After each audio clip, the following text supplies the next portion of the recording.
Hello दोस्तों, good evening, नमस्कार। मैं दिलीप कुमार यादव। आप सभी लोगों का ऑप्टिमम एजुकेशन गाइडेंस पे स्वागत है। तो दोस्तों, हम लोगों ने उस दिन यहाँ तक पढ़ लिया था, टीथ तक। हमने समझ लिया था कि एडल्ट में कितने टीथ होते हैं और इन्फेंट्स में कितने टीथ होते हैं, राइट।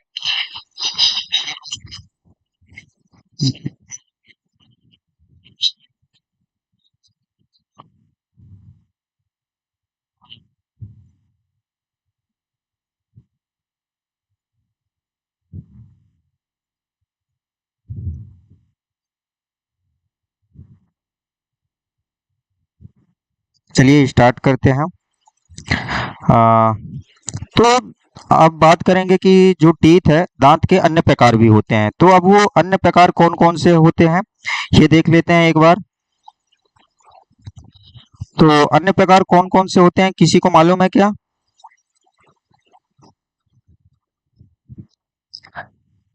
जिसको मालूम हो कमेंट करके बताएं।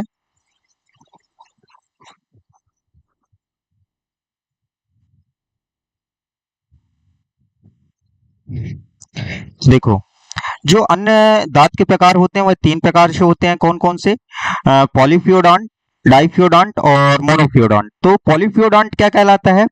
पॉली नाम से ही समझ में आ रहा है। पॉली मतलब क्या हुआ कि जो जीवन में यानी कि लाइफ में कई बार उत्पन्न होते हैं। मतलब गिर गया, फिर उत्पन्न हुआ, गिर गया, फिर निकल आए। ये क्या कहलाता है? पॉलीफियोडॉन्ट।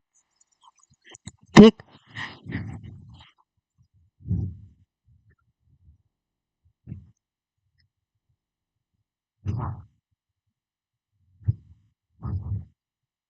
तो देखो, कौन कौन से, मतलब कि जो ये काम क्यों नहीं कर रहा?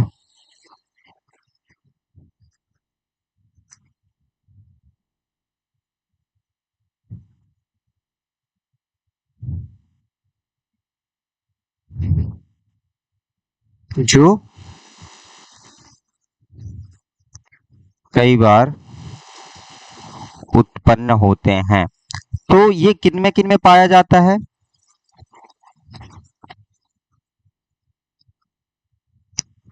ठीक। तो ये होता है किसमें? तो ये मोस्टली देखा गया है मेढक में। किसमें? मेढक में और सरीसृपों में, मतलब रेप्टाइल्स में।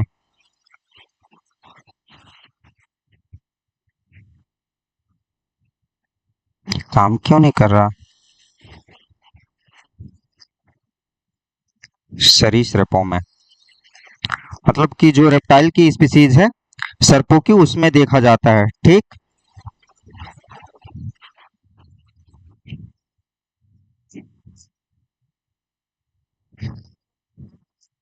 अब बात करेंगे हम किसकी? डाइफ्लोडांट की। तो डाइफ्लोडांट क्या होता है कि जो जीवन में खाली दो बार उत्पन्न होते हैं। तो दो बार कौन कौन से? तो ये मोस्टली किस में देखा गया है? मनुष्यों में, स्तनधारियों में। तो स्तनधारियों में क्या देखा गया है कि स्तनधारियों में, तो स्तनधारियों में जैसे हम मनुष्य आ गए, या हाथी देख लो। तो इनके यानी कि क्या होता है कि जो हाथी का जैसा होता है, जो बाहर वाले दांत निकलते हैं वो होते हैं। और जो मनुष्यों के होते हैं, तो जो डाइफ्लोडांट होते हैं वह कितने प्रकार कितने होते हैं? तो मनुष्यों में जो डाइफ्लोडांट होते हैं वह 20 होते हैं। जिसमें से इंसाइजर कितने हो गए? तो इंसाइजर हो गए 8। कैनाइन हो गए कितने? 4। 8 ही इंसाइजर, 4 कैनाइन। और जो प्रीमोलर होते हैं वह क्या होते हैं? एब्सेंट होते हैं। और जो मोलर होते हैं वह कितने हो गए? तो ये हो गए 8। तो 8 8 16 4 20। इन्हीं को क्या बोलते हैं? इन्हीं को मिल्क टूथ भी बोलते हैं, या दूधिया दांत बोला जाता है। दूधिया दांत। ठीक। मिल्क टीथ क्या कहलाते हैं? यही मिल्क टीथ कहलाते हैं। ठीक। अब अगर हम बात करें कि जो मोनोफ्यूडांट। तो मोनोफ्यूडांट मतलब देखो नाम से ही समझ में आ रहा है, मोनो मतलब एक। तो जीवन में जिसमें खाली एक बार दांत उत्पन्न होते हैं, जो एक बार उत्पन्न होते हैं।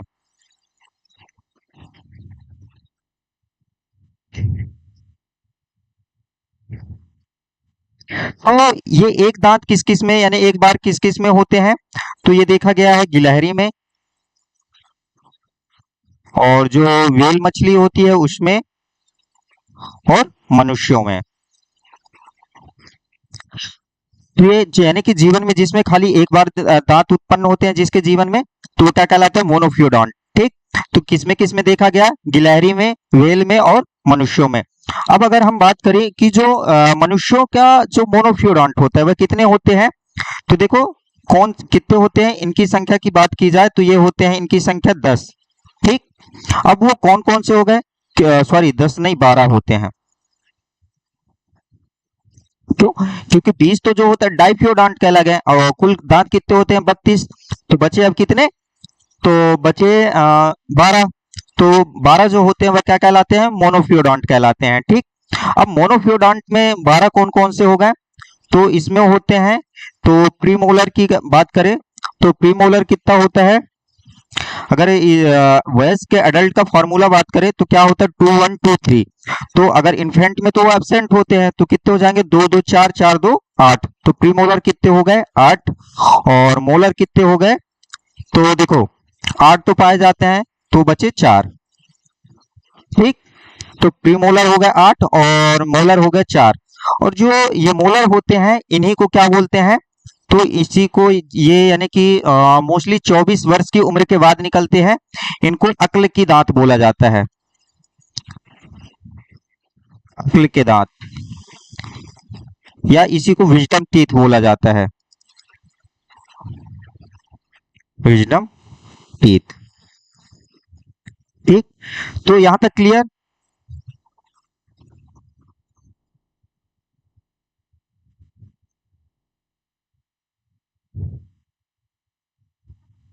ये इरेज क्यों नहीं हो रहा यार आज।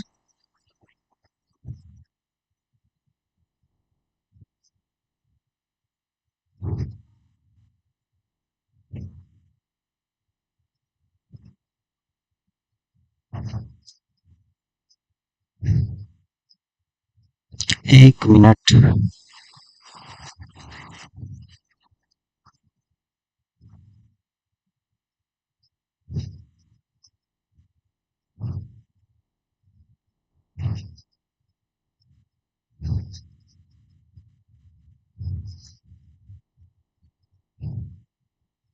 लेकिन अगर हम इसी को इरेज करते हैं तो इरेज नहीं हो रहा है आज।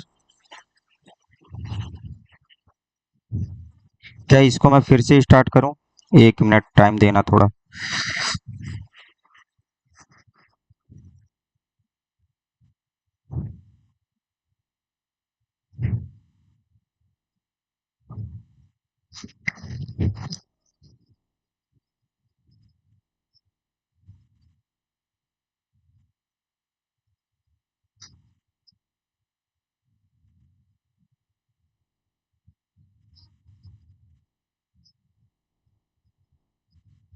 यहाँ पे तो पूरा इरेज हो गया ये।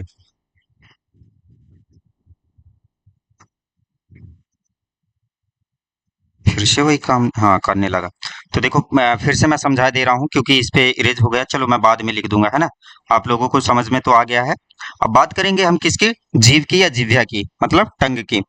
तो देखो टंग क्या होती है, ऑर्गन ऑफ स्पीच, मतलब बोलने के लिए और बोलने वाला अंग होता है। ऑर्गन ऑफ टेस्ट, जिसकी मदद से हम स्वाद ग्रहण यानी स्वाद ले पाते हैं कि खट्टा है, मीठा है, कसैला है, खट या कड़वा है। ठीक। तो taste of, organ of taste कहलाता है। हेल और जीभ क्या करती है, हेल्प इन सॉलिंग, मतलब जब हम खाना खाते हैं तो निगलने में भी मदद करती है।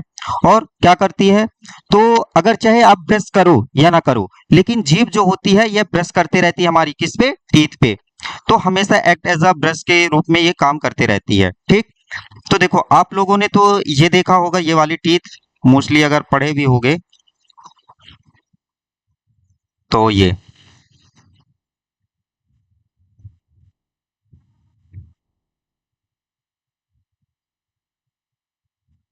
ठीक।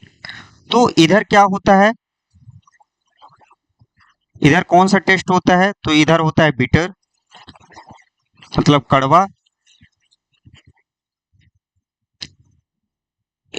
इधर होता है क्या, टैंगी। ठीक। इधर क्या होता है, टैंगी, मतलब खट्टा। और इधर क्या होता है, इधर होता है साल्ट,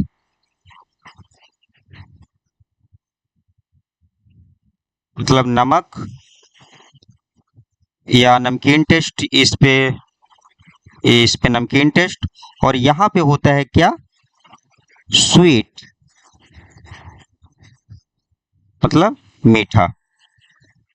ये तो सभी जानते होंगे, है ना। और यहाँ पे क्या रहता है, मिक्स्ड, मतलब मिश्रित। यहाँ पे मिश्रित पूरा टेस्ट रहता है। अब ये तो आप लोगों ने जानते होंगे, ठीक। लेकिन आगे हमें देखो क्या है कि टीजीटी का देख रहे हैं, दे रहे हैं टेस्ट, और एक लेवल अप देंगे, क्योंकि देखो जो सिलेक्शन टेस्ट हुआ है तो मोस्टली यहाँ तक पूछा जाता है, लेकिन अगर हमें हर एक क्वेश्चन के लिए तैयार रहना है तो हमें एक और डायग्राम देखना पड़ेगा। ठीक। मैं एक लेवल अप करके पढ़ाऊंगा ताकि कोई सा भी क्वेश्चन आए हमें तैयार रहना है, ठीक।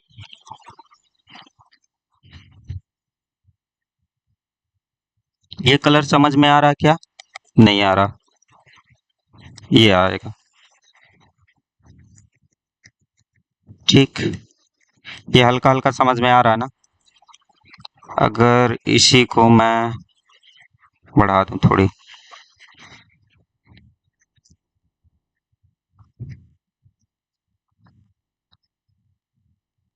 जब पीडीएफ मिलेगी आप लोगों को तो उसमें क्लियर दिखेगा, हल्का हल्का दिख भी रहा है, अभी भी समझ में आ जाएगा। ठीक। देखो आप लोगों की जीभ के किनारे ऐसे पिंक कलर का दिख रहा होगा ना, जीभ के किनारे किनारे पिंक कलर की टेस्ट बड दिख रही है आप लोगों को।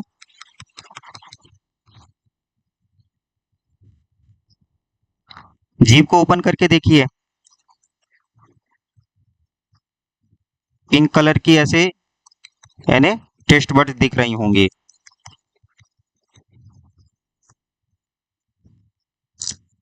ठीक। दिख रहा है ना पिंक कलर का।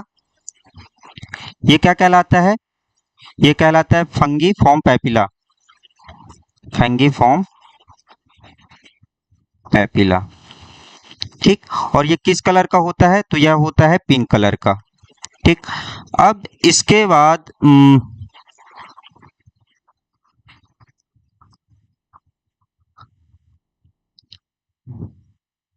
देखना बीच में व्हाइट कलर के देख रहे होंगे, बीच में व्हाइट व्हाइट दिख रहा है, ये कौन सी टेस्ट बर्ड है,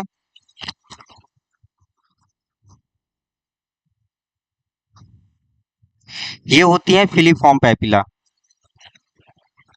फिलीफॉर्म पैपिला। ठीक। ये होती है व्हाइट कलर की। ठीक। तो ये हो गया फंगी फॉर्म पैपिला और ये फिलीफॉर्म पैपिला। ये और कुछ नहीं, ये टेस्ट बड ही है, इन्हीं की सहायता से हम जो जैसे मैंने यहाँ पे साइड पे ये दिखाया ना कि bitter, tangy, mix, salt, sweet, तो ये यही टेस्ट ये देती है। तो इसको अपन वो यहाँ पे जो है अपन ने कैटेगरी वाइज कर दिया है। देखो यहाँ पे अपन ने कैटेगरी वाइज कर दिया है कि यहाँ पे ये टेस्ट, तो उसी को अपन ने यहाँ पे दिखाया कि ये फंगी फॉर्म पैपिला और फिलीफॉर्म पैपिला के रूप में रहता है। ठीक। अब यहाँ पे सबसे लास्ट में क्या रहता है कि भी शेप में रहता है।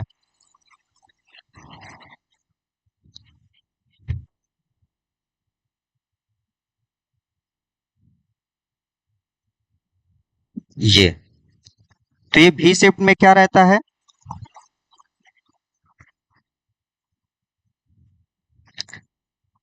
देखो तो ये होता है क्या, सल्कस टर्मिनेलिस, सल्कस टर्मिनेलिस। ये सल्कस टर्मिनेलिस होता है, यानी भी सबसे लास्ट में आप देखोगे तो ठीक। और उसी में 6 से 8 के समथिंग क्या होती है, तो सरकमवेट होती हैं, ठीक, सरकमवेलेट पैपिला होती हैं।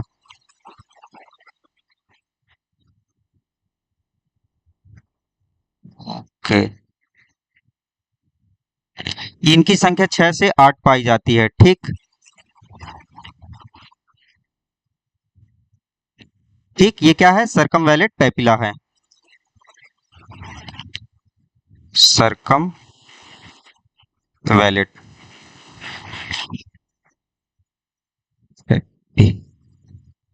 हाँ, मैं जब फर्स्ट दिन कर रहा था तो मैंने बताया था ना कि टॉन्सिल के बारे में, तो जस्ट यही जीभ के ऊपर,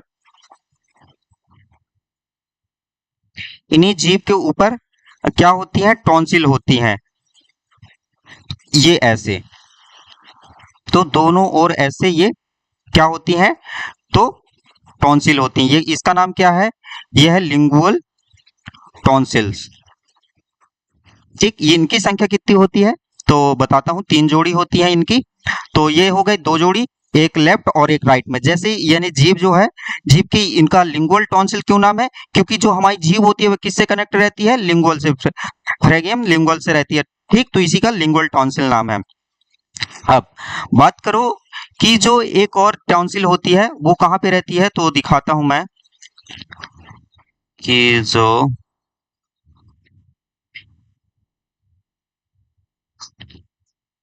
हाँ, यहाँ पे देखो, ये जो ओव्यूला है ना, ये ओव्यूला, ओव्यूला के ही यहाँ पे होती है एक और टॉन्सिल्स, ठीक, ओव्यूला के बगल से लगी रहती है।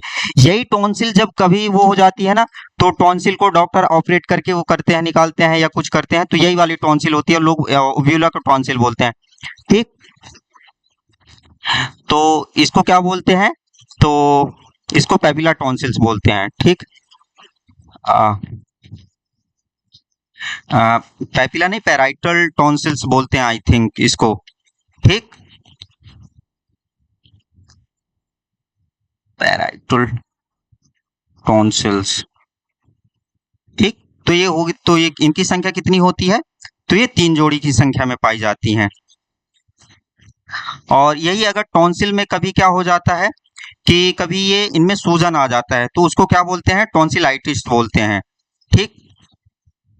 समझ में आया, यहाँ तक आप लोगों को जीभ पूरी समझ में आ गई कि जीभ में कहाँ पे कड़वा टेस्ट रहता है, कहाँ पे टेंगी, कहाँ पे सॉल्ट, कहाँ पे नमकीन, ठीक। और एक बात और, तो देखो ये जो पार्ट रहता है ये क्या कहलाता है, ये एंटीरियर पार्ट है, एंटीरियर पार्ट। और जो ये है, ये पोस्टीरियर पार्ट है, पोस्टीरियर पार्ट, ठीक। एक बात करके हैं कि देखो, जो जीभ होती है ये पेशियों से बनी ग्रंथियुक्त संरचना होती है। जो इसका पिछला सिरा होता है वह किससे अटैच होता है, तो फ्रेनुलम के द्वारा बक्कल कैविटी की सतह से जुड़ा रहता है। जैसे मैंने पहले बताया कि जो जीभ होती है वह क्या होती है, ऑर्गन ऑफ स्पीच, बोलने वाली एक अंग होती है। ऑर्गन ऑफ टेस्ट, यानी जो जिसके द्वारा हम स्वाद ग्रहण करते हैं, टेस्ट लेते हैं, तो किसके द्वारा, जीभ के द्वारा। हेल्प इन swallowing, निगलने में सहायता करती है। दांत में ब्रश की तरह कार्य करती है। जैसे कि आप देखो यार, अंदर तो आप लोग अगर ऐसे करके ब्रश नहीं करते ना, जो अंदर है, तो उस पे ब्रश कौन करती है, टीथ ही तो करती है, ठीक। और इसके ऊपरी सतह पर पैपिला पाई जाती है, मैंने बताया ना, फिंगिफॉर्म पैपिला और फिलीफॉर्म पैपिला, ये क्या वही क्या कहलाती हैं, स्वाद ग्रंथियां, टेस्ट बड्स कहलाती हैं, ठीक। और टॉन्सिल्स के बारे में बताया, तो जीभ के पिछले भाग में 3 जोड़े टॉन्सिल्स पाए जाते हैं। और ये क्या काम करती हैं, तो ये हानिकारक जो माइक्रोबैक्टीरिया होती हैं, सूक्ष्म जीवाणु, उनको श्वास नली और पाचन नली में जाने से रोकती हैं, ठीक। और इसके द्वारा जो टॉन्सिल्स होता है, तो टॉन्सिल्स के द्वारा ही लिम्फोसाइट का भी निर्माण होता है, फॉर्मेशन होता है, ठीक। यहाँ तक समझ में आया। और अगर देखो, मैंने बताया कि अगर टॉन्सिल्स पे जब इन्फ्लेमेशन हो जाए, उस पे सूजन हो, तो वो क्या कहलाता है, टॉन्सिलाइटिस कहलाता है। आप लोग कहीं भी आइटिस देखना, क्या देखना, ये आइटिस मतलब समझ जाना कि उसमें सूजन है। जैसे अगर लीवर में सूजन आ जाए तो उसको क्या बोलते हैं, हेपेटाइटिस, ठीक। मतलब आइटिस यहाँ पे देखना, तो मतलब उनमें इन्फ्लेमेशन है। अब अगला बढ़ते हैं किसमें, फेरिंग्स पे। तो फेरिंग्स, ग्रेसनी जिसको बोलते हैं,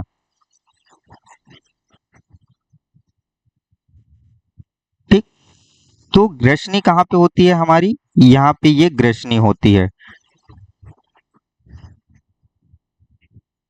इसको क्या बोलते हैं, सॉरी इसको PHARY फेरिंग्स ग्रसनिक बोलते हैं। ठीक, ये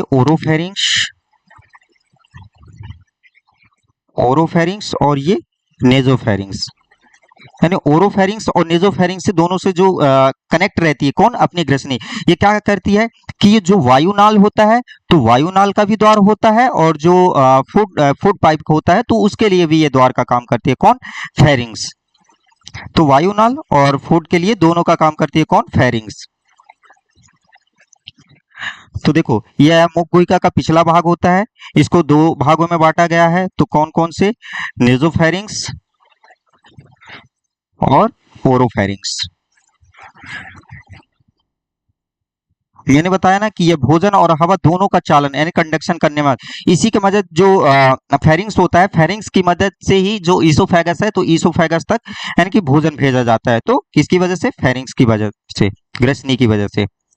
अब बात करेंगे हम किसकी, ईसोफेगस की।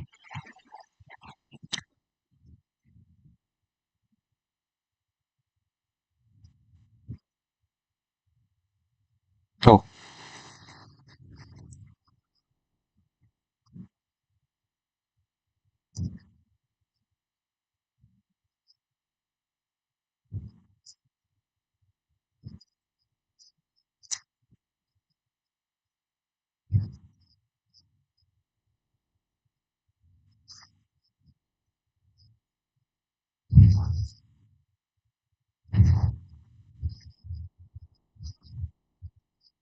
ठीक, तो ये हो गया क्या, अब यहाँ पे हमारी रहती है क्या, फेरिंग्स। अब यहाँ से अपनी क्या हो गई, ये आ गई अपनी ईसोफेगस। अगर हम इसकी लेंथ की बात करें तो कितनी होती है, 25 सेंटीमीटर इसकी लेंथ होती है। ठीक, इसके तीन पार्ट होते हैं, कौन कौन से, तो ये हो गया क्या, आ, इसके तीन पार्ट्स होते हैं, यहां से यहां तक,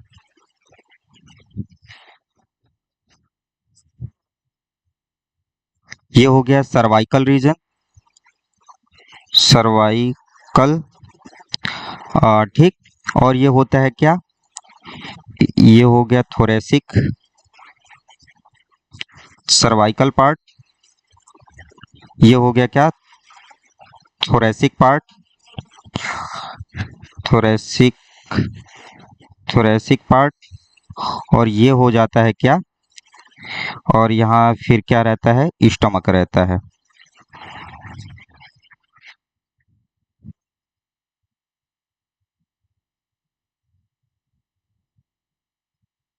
फिर इधर क्या रहता है,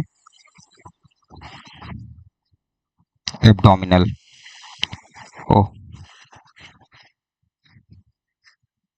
एब्डोमिनल पार्ट, ठीक, एब्डोमिनल पार्ट। तो समझना, तो सबसे पहले ये क्या है, ये तो है बक्कल कैविटी, क्या है, बक्कल कैविटी। तो सबसे पहले हम क्या करते हैं, भोजन लिए, भोजन कहाँ, भोजन लिए किसमें, मुखगुहिका में। तो बक्कल कैविटी में क्या होता है, mechanical digestion, mechanical digestion, mechanical digestion and chemical digestion, chemical digestion. ठीक, तो मैकेनिकल डाइजेशन किसके द्वारा होता है, तो मैकेनिकल डाइजेशन होता है किसके द्वारा, टीथ के द्वारा एंड टंग के द्वारा, PONGUE। ठीक, तो मैकेनिकल डाइजेशन होता है टीथ एंड टंग के द्वारा, और फिर जो केमिकल डाइजेशन होता है वह किसके द्वारा होता है, तो सलाइवा के द्वारा। ठीक, तो जो फूड आया, जो हम भोजन खाए, वो क्या हुआ, तो फूड जो आया वो और सलाइवा मिलके क्या बना लेते हैं, बोलस। अब सोचो, अगर आप 2 मिनट ही भोजन खाएं और उसकी सूरत बदल जाती है भोजन की, आप कभी उगलते हो तो देखते हो कि भोजन कैसा हो जाता है, ठीक। तो अब सोचो उस सलाइवा में क्या क्या होता है कि अगर उसकी पूरी सूरत ही बदल देता है भोजन की। तो एक बार सबसे पहले हम समझ लेते हैं कि सलाइवरी ग्लैंड्स कौन कौन सी होती हैं, कितनी सलाइवा निकलती है, ठीक। तो सबसे पहले अपन सलाइवरी ग्लैंड से एक बार देख लेते हैं कौन कौन सी कहाँ पे पाई जाती हैं, ठीक। तो देखो सलाइवरी ग्लैंड्स देखो,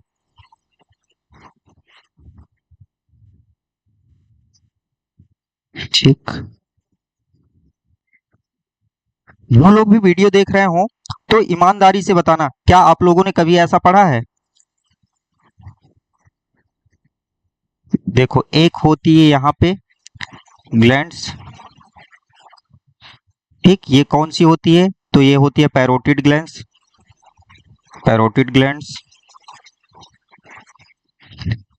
ठीक। और एक ये हो गया क्या, ये हो गया क्या, अपर जॉ, और ये हो गया लोअर जॉ। तो अपर जॉ और लोअर जॉ के क्या होता है, कंजक्शन, कंजक्शन के पास होती है एक तो ग्लैंड्स, वो उसका क्या नाम है, तो सब मैक्सिलरी, मैक्सिलरी एंड सब मैंडिबुलर, सब मैंडी, सब मैंडिबुलर ग्लैंड्स, ठीक। और तीसरी होती है यहाँ पे जो टॉन्सिल्स के, जो हमारी टॉन्सिल लिंग, सॉरी टंग है ना, टंग के बगल से यानी नीचे ही यहाँ पे क्या रहता है, तो एक यहाँ पे होती है। तो इसको देखो, यानी टंग किससे जुड़ी रहती है, लिंगुअल से, तो इसका भी नाम क्या है, lingual, lingual tonsils, sorry lingual glands, ठीक। तो अब देखो साइज से ही समझ में आ रहा है सबसे बड़ी कौन सी होती है, तो ये होती है लार्जेस्ट, सबसे लार्जेस्ट ग्लैंड है। और सबसे छोटी ग्लैंड्स कौन सी है, तो लिंगुअल ग्लैंड्स है, ये सबसे छोटी है, स्मॉल है, ठीक। अब ये क्या है, जो ग्लैंड्स होती हैं जो ये कैसी है, एक्सोक्राइन है। एक्सोक्राइन मतलब मतलब जो ये लार निकाल रही है तो किसी ना किसी डक्ट या नलिका से निकाल रही होंगी, क्योंकि एक्सोक्राइन क्या होती हैं, जो अपना कंडक्शन कंडक्शन करती हैं, कंडेंशन तो किसके द्वारा, नलिकाओं के द्वारा करती हैं। तो कहीं ना कहीं ये तो नलिकाओं के द्वारा ही कर रही होंगी, ठीक।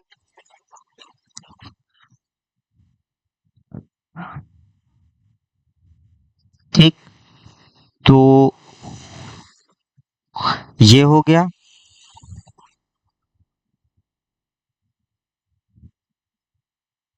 ठीक। तो ये देखो, तो इस डक्ट को क्या बोलते हैं, तो इसको बोलते हैं एक्सटेंशन डक्ट, एक्सटें एक्सटेंशन डक्ट, ठीक। और इस डक्ट को क्या बोला जाता है, तो इसको बोला जाता है Watson duct, WHART, Watson duct. और जो ये होती है तो इसको क्या बोलते हैं, duct of Rivinus, duct of Rivinus, ठीक। ये हो गई डक्ट ऑफ रिविनस। अगर हम सबसे लंबी की बात करें तो सबसे लंबी कौन सी होती है, तो वाटसन डक्ट होती है सबसे लंबी, लॉन्गेस्ट, ये सबसे लॉन्गेस्ट डक्ट होती है। और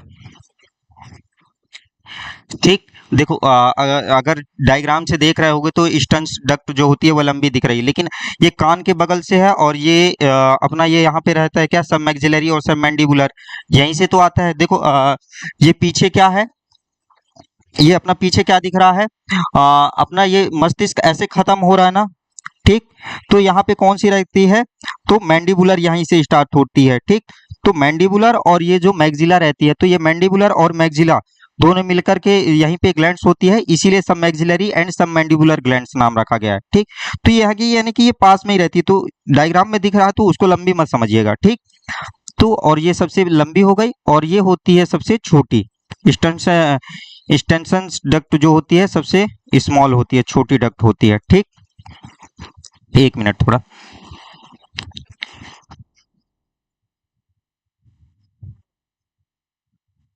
चलो ठीक है, मेरा मोबाइल गिर गया था हाँ, चलो अपन anyways come to the point. तो कहाँ पे थे? एक्सटेंशन डक्ट पे थे, ठीक। अब अगर बात करें कि सबसे ज्यादा कौन सीक्रेट करती है, सबसे ज्यादा कौन सलाइवरी ग्लैंड्स निकालती है, अगर हम बात करें पूरे दिन में कितना होता है, तो डे में जितना आप यूरिन क्या करते हो, उत्सर्जित करते हो, उतनी ही क्या होती है, सलाइवा आप लोग सीक्रेट करते हो, श्रावण करते हो, ठीक। तो कितना है? 1.5 लीटर, ठीक। तो सबसे ज्यादा कौन करती है? तो सबसे ज्यादा करती है ये जो पैराइटेड ग्लैंड्स है, ये कितनी करती है? तो ये करती है 25%। और सब मैक्सिलरी एंड सब मैंडिबुलर जो होती है तो ये करती है क्या, सॉरी, ये करती है 70%। ये 70%, और जो लिंगुअल ग्लैंड्स है ये करती है कितनी? 5%, ठीक। तो ये करती है 5%, वो 70% और वो 25%। तो यहां तक सबको समझ में आ गया? किसी को कुछ दिक्कत हो तो वो अभी भी पूछ सकता है। और देखो, जो ये एक्सोक्राइन है और ये ग्लैंड्स हैं, तो अगर इनको कौन कंट्रोल करता होगा, तो ब्रेन करती होगी। तो कभी क्वेश्चन ये भी पूछ सकता है कि कौन सी क्रेनियल नर्व इनको कंट्रोल करती है, ठीक। तो किसी को मालूम है क्या कि कौन सी क्रेनियल नर्व किसको कंट्रोल करती है? तो अगर बात करें हम किसकी, पैरोटिड ग्लैंड्स की, तो पैरोटिड ग्लैंड्स को कौन सी क्रेनियल नर्व, तो 9th क्रेनियल नर्व जो होती है वह इसको कंट्रोल करती है, क्रेनियल नर्व, ठीक। और जो सब मैक्सिलरी और सब मैंडिबुलर है, इसको कौन करता है? तो 7th क्रेनियल नर्व करती है, ठीक, क्रेनियल नर्व। यहां तक क्लियर है? तो सलाइवरी ग्लैंड्स क्लियर हो गया आप लोग को। अगर हम लार्जेस्ट ग्लैंड की बात करें, तो लार्जेस्ट ग्लैंड कौन सी है? तो लार्जेस्ट है पैरोटिड ग्लैंड्स। देखो, मैं आपको अलग से लिखवा दे रहा हूं, बाद में अगर क्वेश्चन आया तो भूलना नहीं, ठीक। और सबसे स्मॉल ग्लैंड्स कौन सी है, सबसे छोटी ग्रंथि, तो सबसे छोटी ग्रंथि कौन सी है? तो लिंगुअल ग्लैंड्स है, लिंगुअल ग्लैंड, ठीक। तो ये सलाइवा के बारे में क्लियर। अगर अब हम इसके कंपोजिशन की बात करें कि सलाइवा के कंपोजिशन क्या होता है, तो ये रहा। तो देखो, सलाइवा का कंपोजिशन क्या है, 98% H2O होता है, ठीक, 98% H2O। और कुछ इसमें इंपॉर्टेंट आयन भी होते हैं, जैसे सोडियम हो गया, पोटेशियम हो गया, कैल्शियम आयन हो गया, और कार्बोनिक एसिड होते हैं, ठीक। और इसमें जो एंटीबैक्टीरियल एजेंट, जैसे ही देखो, जब आप लोग खाना खाते हो तो अगर कोई कीड़ा गया या कुछ गया तो तुरंत आप लोग उगल देते हो ना, क्यों? क्योंकि उसमें क्या होते हैं, एंटीबैक्टीरियल एजेंट होते हैं। वो कौन सा होता है? तो लाइसोजाइम होता है। और अगर बात करें हम एंटी माइक्रोबियल एजेंट की, तो एंटी माइक्रोबियल एजेंट क्या होता है? थायोसाइनेट आयंस होते हैं, ठीक। अब जो सलाइवरी ग्लैंड्स होती हैं, तो वह अगर अपने सलाइवा से कौन सा एंजाइम वो होता है, तो टाइलिन एंजाइम।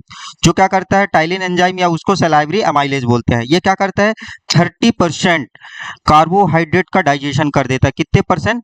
30% कार्बोहाइड्रेट।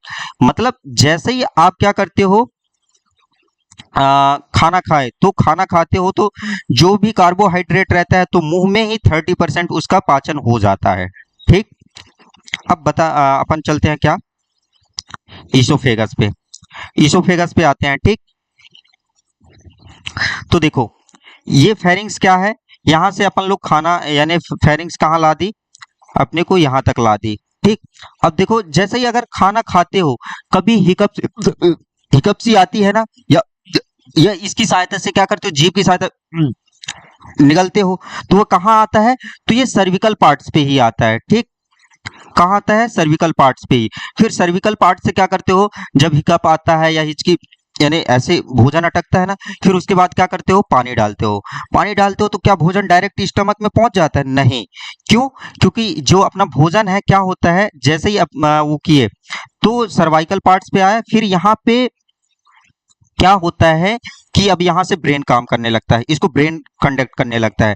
तो यहाँ से क्या होता है कि इसको हाँ ग्रीन से, यहाँ पे पेरिस्टालसिस मूवमेंट होने लगती है, ठीक, या उसी को हम बोलते हैं क्रीमी चाल, वार्म लाइक मूवमेंट।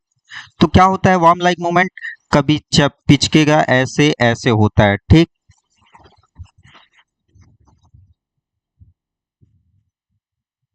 ठीक, तो देखो इसमें भोजन क्या होगा कि भोजन ऐसे चलेगा, यहाँ पे गया खाली जगह पाया, यहाँ पे गया खाली जगह पाया, यहाँ से ये आया प्रेशर बना, फिर यहाँ से यहाँ गया, यहाँ से प्रेशर बना, यहाँ आया, यहाँ से ऐसे ऐसे ऐसे बॉम्ब लाइक मूवमेंट क्या होता है, चलते रहता है क्रीमी चाल, और चलते चलते स्टमक में पहुंच जाता है, ठीक।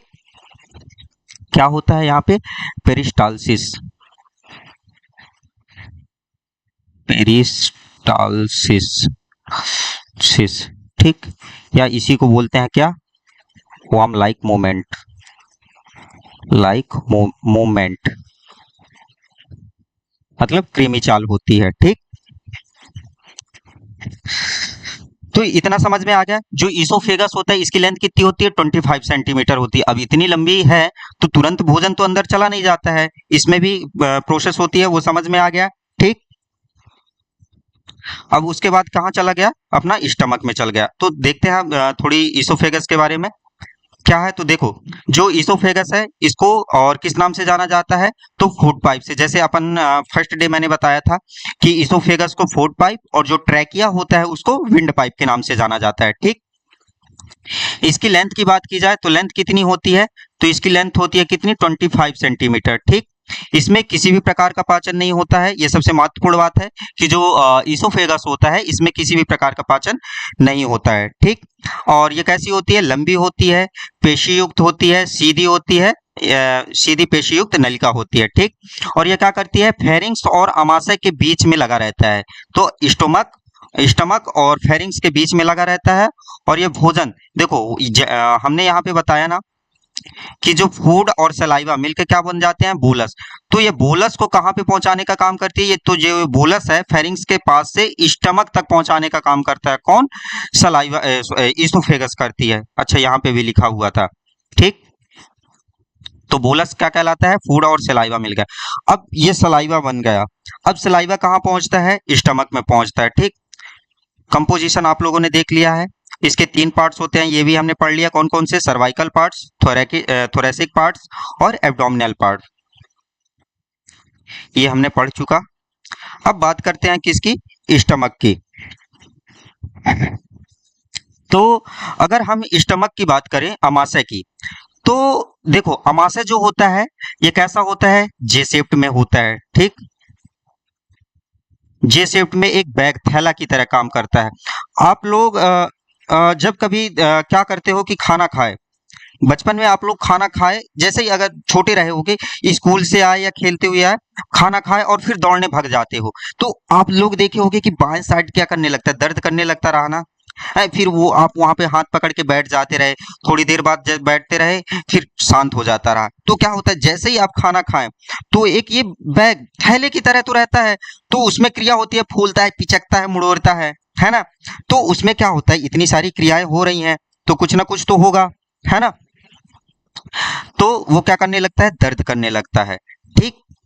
तो अब देखो स्टमक के बारे में बात करते हैं। तो क्या हुआ? सबसे पहले ये ईसोफेगस से उतरता है और कैसे होता है? जे शेप्ड में होता है। ओह,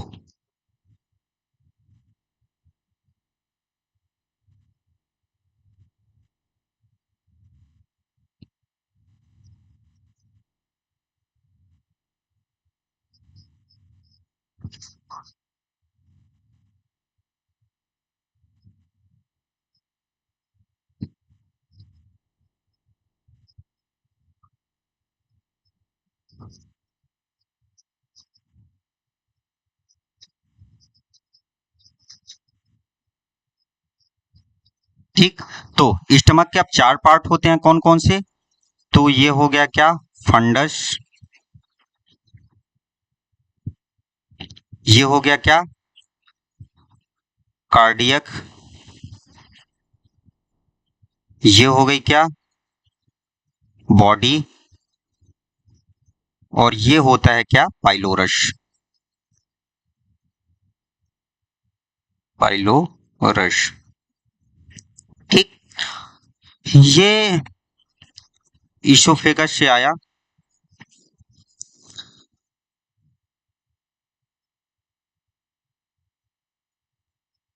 तो हमने, ये क्या है, हमने क्या बनाया, ये गैस्ट्रो ईसोफेगियल इंस्फिंक्टर है। ठीक।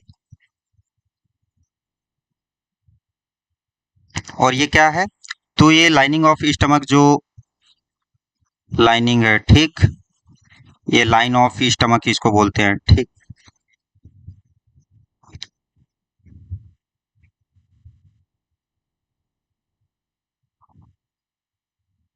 या इसको अपन ऐसे वो बना देते हैं। ये क्या है, लाइनिंग ऑफ स्टमक है। ठीक। जो क्या करती है, ये जो HCl निकलता है ना, तो स्टमक को यानी कि HCl से बचाने का काम करती है। यही लाइनिंग ऑफ स्टमक होता है।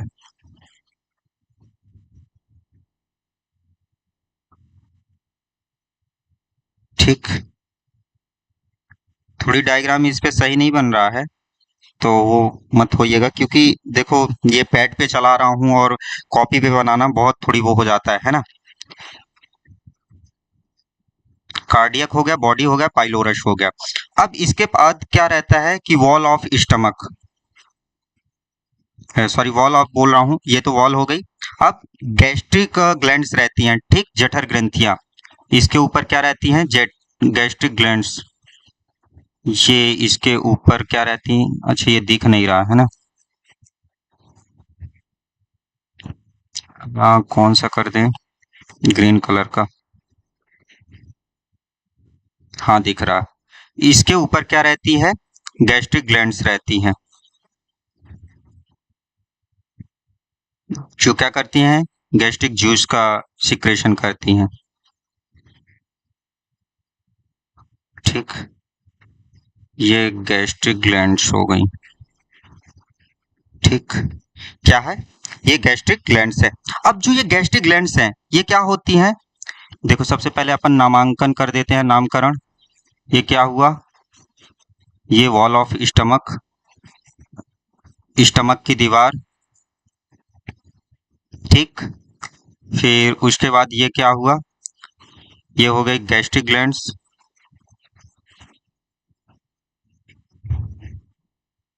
GST, gastric gland. ठीक।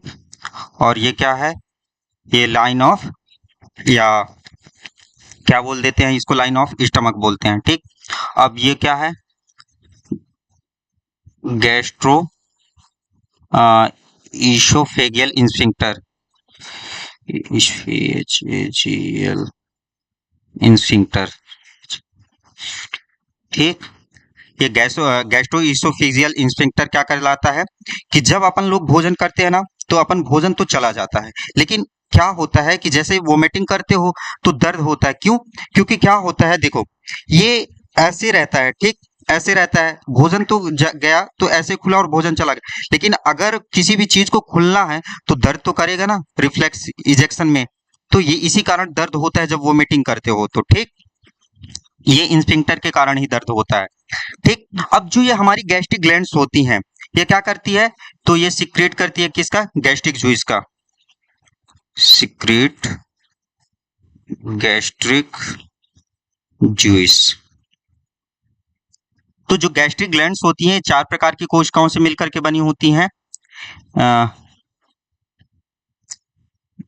गैस्ट्रिक ग्लैंड चार प्रकार की कोशिकाओं से मिलकर के बनती हैं, चार प्रकार की सेल्स से बनती हैं, से मिलकर या मिलकर बनती हैं।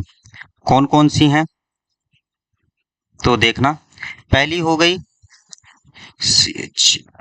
चीफ अथवा पेप्टिक सेल्स, पेप्टिक सेल्स, अथवा इसको क्या बोलते हैं, जाइमोजेंस भी बोला जाता है, अथवा जाइमोजेंस।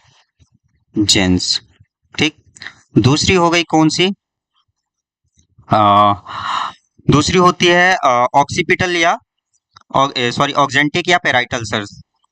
ऑक्जेंटिक अथवा पेराइटल सेल्स। ठीक। दूसरी होती है म्यूकस सेल्स। Mucus sales.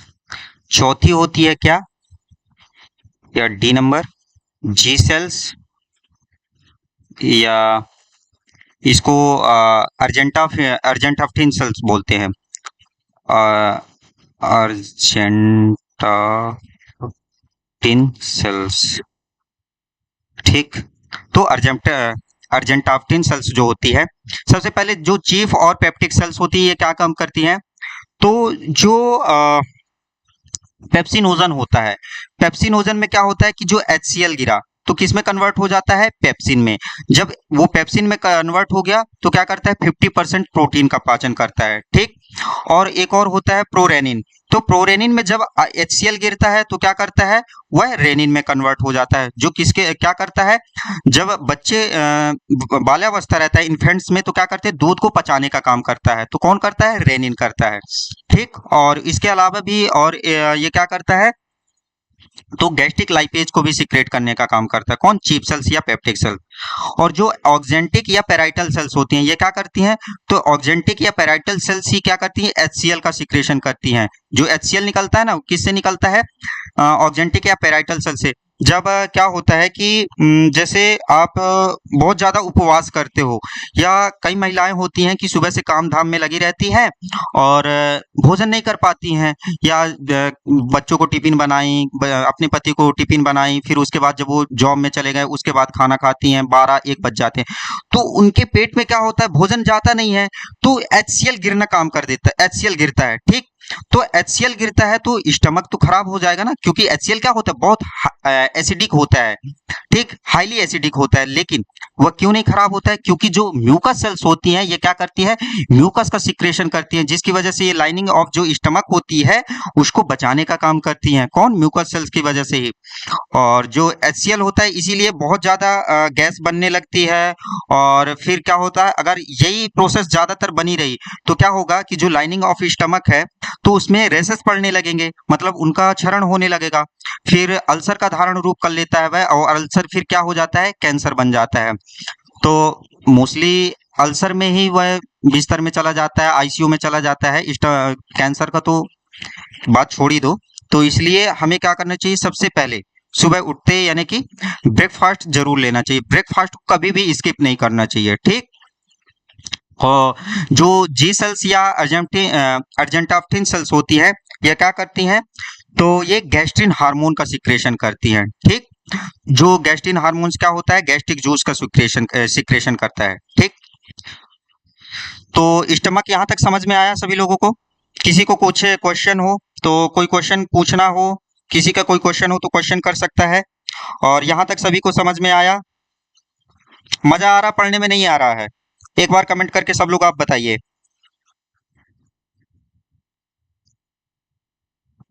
बताइए आप लोगों को मजा आ रहा पढ़ने में या नहीं आ रहा है? मजा आ रहा है ना? तो चलिए, जो स्टमक होता है इसकी संरचना कैसे होती है? जे शेप्ड बैग की तरह होती है, और यह आहार नाल का जो एलिमेंट्री कैनाल होती है उसका सबसे चौड़ा भाग होता है। ठीक। तो कौन होता है? अमाशय होता है। और जो देखो हमने पहले ही बताया कि जो गैस्ट्रिक ग्लैंड्स होती हैं वह 4 प्रकार की कोशिकाओं से मिलकर के बनती हैं। कौन कौन सी? तो चीफ सेल्स या पेप्टिक सेल्स या जाइमोजेंस, ऑक्जेंटिक अथवा parietal cells, mucous neck cells, या जी सेल्स अथवा अर्जेंटाफ्टिन सेल्स के द्वारा। ठीक। तो जो चीफ सेल्स या पेप्टिक सेल्स होती हैं वे क्या करती हैं? तो सीक्रेट करती हैं इनएक्टिव एंजाइम्स। कौन कौन से? तो मैंने बताया कि प्रोरेनिन और पेप्सिनोजन की। तो अगर प्रोरेनिन पे जब HCl गिरता है तो वह किस में कन्वर्ट हो जाता है? रेनिन में कन्वर्ट हो जाता है। और ये क्या काम करता है? तो यह मिल्क डाइजेशन करता है।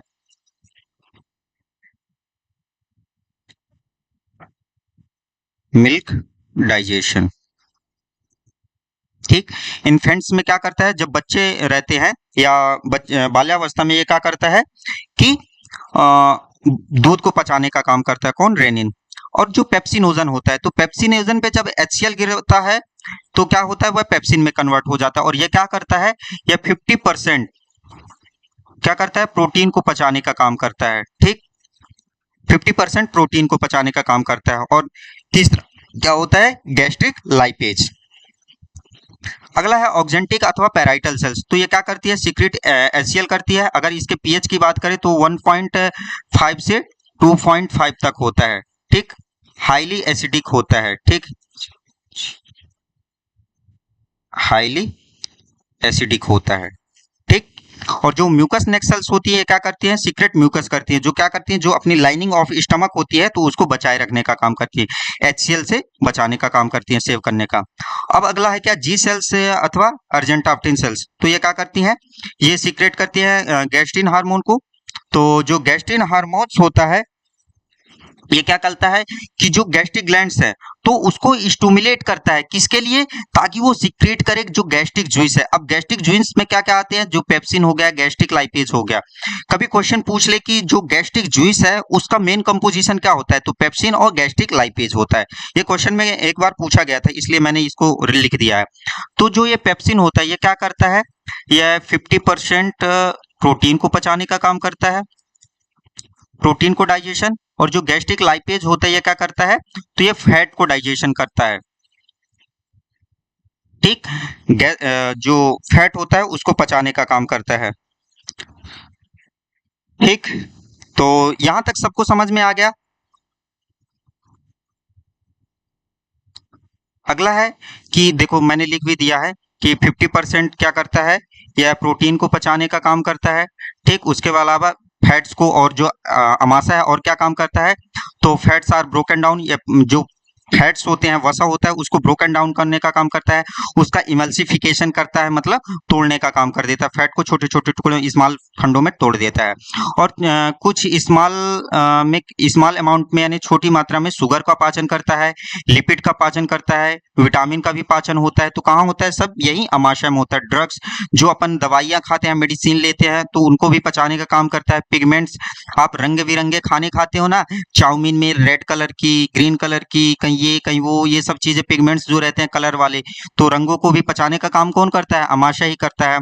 और अगर बात करें duration of semi digested food in stomach, तो जो स्टमक में जो सेमी डाइजेस्टेड फूड रहता है वह कितने घंटे रहता है, तो 4 से 5 घंटे तक, 4 से 5 घंटे तक कहाँ रहता है, तो अमाशय में खाना रहता है। ठीक, यहां तक क्लियर। तो चलिए आज यहीं पे अब क्लास को बंद करते हैं। हाँ, आप लोग आज कमेंट करके जरूर बताइएगा कि आप लोगों को क्लास कैसी लगी। ठीक, और इस वीडियो को ज्यादा से ज्यादा शेयर करिएगा। देखो यार, मैं थोड़ी बहुत, अगर मैं अपनी तरफ से मेहनत कर पा रहा हूं तो आप भी थोड़ा सा, मैं कुछ नहीं मांग रहा हूं, बस थोड़ा सा एक आपको शेयर मांग रहा हूं आपसे कि इस वीडियो को ज्यादा से ज्यादा तक आप लोग शेयर करिए। जरूरी नहीं कि इसको, अगर कोई कंपटीशन में बैठ रहा है तो वो ही देखे, या कोई पेपर दे रहा है एमपी टेट, जरूरी नहीं कि उस पे थंबनेल पे एमपी टेट, ये हर एक व्यक्ति को देखना चाहिए। क्यों, क्योंकि उसको अपनी बॉडी के बारे में नॉलेज होना चाहिए कि हमें, हमारी बॉडी में कौन से अंग, कौन सा एंजाइम होता है, कौन से अंग काम करते हैं, ताकि उसको इतना नॉलेज हो क्या हमें बर्ताव करना चाहिए, क्या नहीं खाना चाहिए। ठीक, तो इसलिए सबको देखना चाहिए अपनी अनॉटमी, फिजियोलॉजी, कैसे हमारे अंग हैं, क्या बना होता है, कैसे बने होते हैं, ये देखना चाहिए। ठीक, तो चलिए, जय हिंद, जय भारत, धन्यवाद, गुड नाइट सभी को। और कमेंट करके जरूर बताइएगा दोस्तों कि आज की क्लास कैसी लगी। ठीक, धन्यवाद।